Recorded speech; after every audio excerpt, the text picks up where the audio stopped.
Aslında bu ülkemizin tarih açısından, kültür açısından ne kadar büyük bir zenginliğe, ne kadar büyük bir derinliğe sahip olduğunun bir göstergesi. İnşallah biz bunların takipçisi olacağız. İmkanlar çerçevesinde bu projelerin hayata geçirilmesi, Ağlat'ın hakikaten tarihteki bu görkemli konumunu bugüne çok daha zengin bir şekilde taşıyacak bir karaktere kavuşması için elimizden geleni biz de tabii ki yapacağız.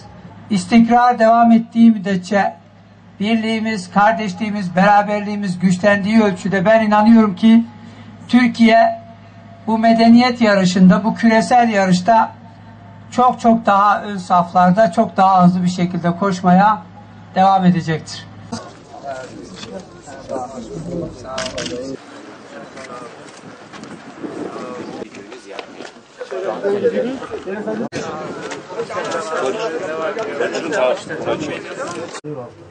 Buraya da yeni yaptık.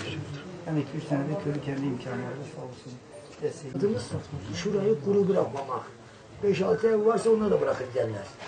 Diyor ki bir öyle bir yerleşim, öyle bir şey yapalım ki okulu, camisi, efendim işte yani buraya muhafaza etsinler. Sahip. Burayı yerinde oturtalım. Hani yarın dedemizin makberesi diye kupkuru bir yerde kalacak. Burada belki tek kalacak. Onun için bizim çabamız onu burada yalnız bırakmamak. Evet efendim. Ya diyoruz bir tane vakıf kuralım. O vakıfta yeri de verdiler. Allah razı olsun 4-5 dönüm. Orada işte tedris yaptıralım. Bir yandan da okul yardımcı olursanız. Böyle bir Kur'an kursu medresi açılırsa zaten en güzel olur. Nüfus fazla olur. Hem okula hem orada gidebilir yani. Külliye burada düşünmek lazım. Kur'an eğitimi verilmesi lazım. Kur'an hizmeti burada devam etmek. Böyle bir külliye, Babilika Külliyesi olarak böyle bir külliye yapsak burada.